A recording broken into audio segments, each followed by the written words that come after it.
Yo, what's up everyone? Kyrios here, and today I want to go over some team building. Now, Honkai Star Rail is actually very simplistic in nature, where it's turn-based. You have attack, you've got normal, you've got skill, and then you've got ultimate. But it actually takes a little bit more thought process when you get to the higher game. And from some of the gameplay we've seen in some of the features that we didn't get in the closed beta, that they had in the closed beta in the CN servers, it takes a lot of, you need to make sure you build the right team. And there's a couple of different strategies you can do for building teams.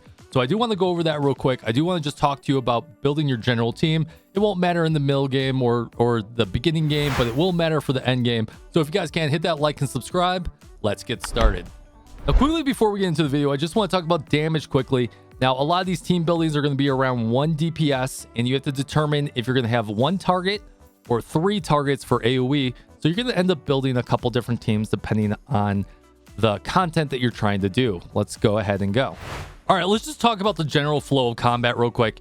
And just to give you a brief reminder, every character that you have, you're going to have a 4-person team, and every character you have that does a regular basic attack is going to give you 1 skill point to your skill point bar down below. You can hold up to 5 skill points.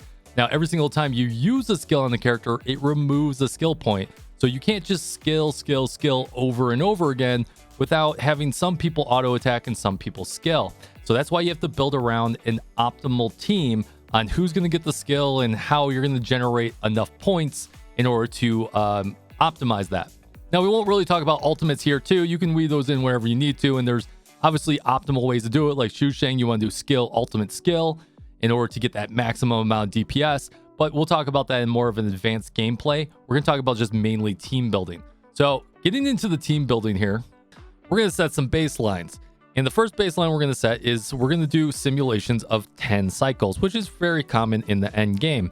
Now, 10 cycles of 4 characters is 40 points if they're all using their Q ability, their basic attack. Now, that's not going to be the case.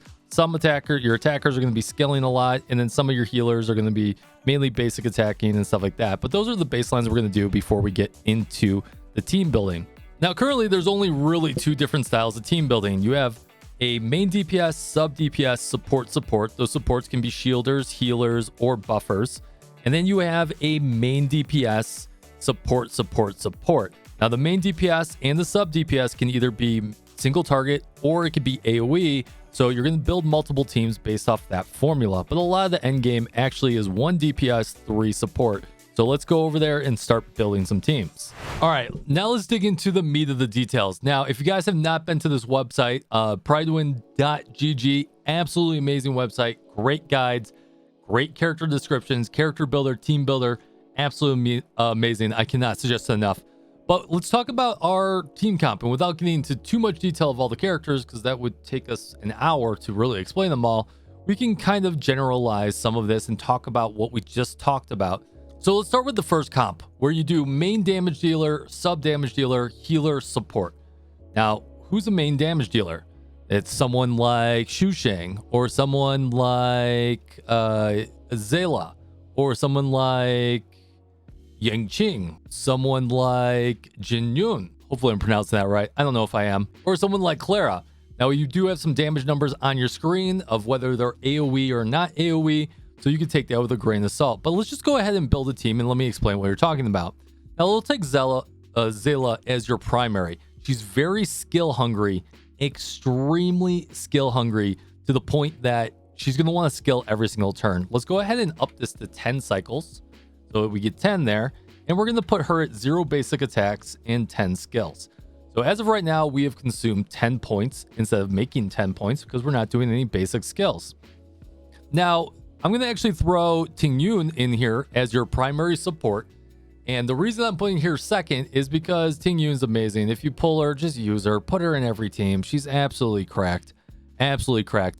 Now, Tingyun's skill only requires you to actually use it once every 3 turns because it only works on 1 character in every 3 turns. So we're going to put her at 7 basic, 3 skills used. So now she's generating 4 points while still using some points. Next up, we're going to put a healer. I'm going to put a really easy healer like Natasha. Now, Natasha, you may not need the heal. You may just be healing with her ultimate, but let's just take a kind of a passive approach. Let's give her 8 basics, 2 skills. Perfect. Which is really funny because we should have generated more skills than this. I think the numbers are slightly off, but we can keep playing with it. And then finally, we're going to do a sub DPS. In this case, we're going to use maybe an AoE DPS like 𝙀𝙀. Now, 𝙀𝙀 is really good too. We're going to do the same thing. And right now, we have 14 remaining points. So we're actually going to drop her down to maybe 3 basic, 7 skills. Maybe we do 6 and 4. Get that in line, right? So as you can see here, your team will end the 10 cycles with 1 skill point remaining. Perfect. Absolutely perfect. This team comp works absolutely amazing. If you're just going to throw characters into a team comp, it's going to work in the early game and the mid game, but it's really not going to help you in the late game where you really have to optimize all of your turns. So that was main damage dealer, sub damage dealer. Now you can do the same thing. We can remove 𝙀𝙀 and you can put 𝙀𝙓𝙋𝘼𝙉𝘿. He could be your main DPS, but more of an AoE style DPS. Now you got double AoE with 𝙀𝙀, right? Or you could take out 𝙀𝙀 and you could put in 𝙀𝙓𝙋. Well, I wouldn't per se do 𝙀𝙓𝙃. Probably someone else in that spot. Technically, depends on how you want to build it. But let's continue forward. Now, instead of a healer too, you could do people like 𝙀𝙀𝙀 if you want to do shield healing or the main DPS.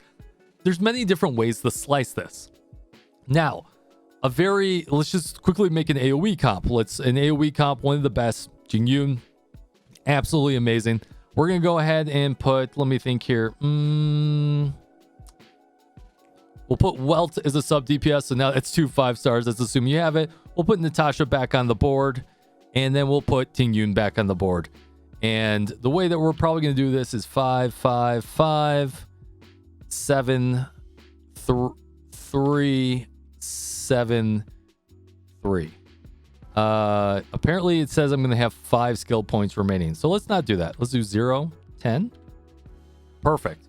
Now you have a really good sub DPS and main DPS. Now I wouldn't really consider 𝙀𝙀 to be a sub DPS, but it is what it is. But so that's how you build teams. One person is going to be very skill hungry. You want to have one person supporting the main DPS, and then you have some sub DPS and a healer. Now, one of the most important comps, let's go to the second comp real quick, is that support main DPS. Let's take 𝙀𝙀, for example, and I'll run through this. What we're going to do is we're just going to throw in a bunch of characters. Let's just throw in a bunch of 5 stars. You don't have to do it, but once again, we'll put Bronya there, one of the best. 𝙀𝙃 there, one of the best. And maybe we'll put a shielder here, right? As our main DPS as a shielder. So this is a really important late team. I might just put Natasha's back just to keep it simple again. So what we can do is we can do 0 skills, 10 here, right? Bronya is very skill hungry. She wants to skill almost every single turn. You may not be able to pull it off, but let's try 0 10 7 3. And then here we're going to do 8 and 2. So apparently we need 7 more skill points in order to make this happen. So we're going to go ahead and lower that. Let's go ahead and lower that to maybe 5 and 5. Let's do 3 and 7 somewhere. Okay, so you need 1 more skill point to operate. This will probably work for you. Now, once again, Bronya is one of the best supports in the game. 𝙀𝙃 is one of the best supports in the game. Honestly, if you take Bronya, this is the team. If you take Bronya, 𝙀𝙃 for 𝙀𝙀, you've got an absolutely cracked team. And you could replace 𝙀𝙀 with 𝙀𝙃, and you've got an absolutely cracked team. But this is what I mean, that you just can't go into a fight just putting anything you want to. In the beginning in the game, it'll actually work, right? If you want to throw in a Clara, you want to throw in Bronya, you want to throw in 𝙀𝙯, you want to throw in, I don't even know, March 7, right? You can make this happen, but it's not really going to help you in the late game. You'll be skill hungry. You won't be able to optimize your damage. You won't be able to optimize your gear, and you're going to get very caught out. Now, one thing I do want to point out before I let you go is currently in Honkai Star Rail, a lot of the end game is actually very AoE heavy. So I would highly suggest you do make an AoE team. 𝙀𝙃 being one of the best AoEs in the game. 𝙀𝙀 also being one of the best sub AoEs in the game. I would do, once again, 𝙀𝙃 in there. And then I would do some sort of shielder or healer. Like, say, if you were to put 𝙀𝙀 there and just have them do basic attacks, right? We'll do 7, 3, 0, 10. And we'll do what was this again? 5 and 5. No, we can get away with more. 3 and 7. We can get away with even more than that. 2 and 8. Perfect. I don't know why that says 9 over there, but anyways, So a lot of the end game is AoE centric. So even though 𝙀𝙑 is amazing, I think she's going to be one of the best characters in the game. Currently, what we have is just an AoE style burn it all down until we have proper boss battles. So anyways, guys, I hope that cleared it up. Hopefully you are starting to understand kind of the way that Honkai Star Rail works with team building. So when you're pulling limited characters, you don't want to pull main DPS, main DPS, main DPS, main DPS back to back to back. You want to think about maybe pulling that main DPS and then figuring out how you support that main DPS. Maybe there's a really good supporter that comes out a little bit later. So you get a really good healer to go with your 𝙀𝙑, or you get a really good buffer besides Teen Yoon to go with your 𝙀𝙑, or vice versa. But if you pull limited after limited after limited for main DPS, unless you're really cycling those teams, a lot of them are going to get benched. So think about what you're pulling, build some teams out, and the way that they put this game together, they're all amazing. I'll see you guys on the next video. Hopefully that helped out, and take it easy. Fist bump from me to you.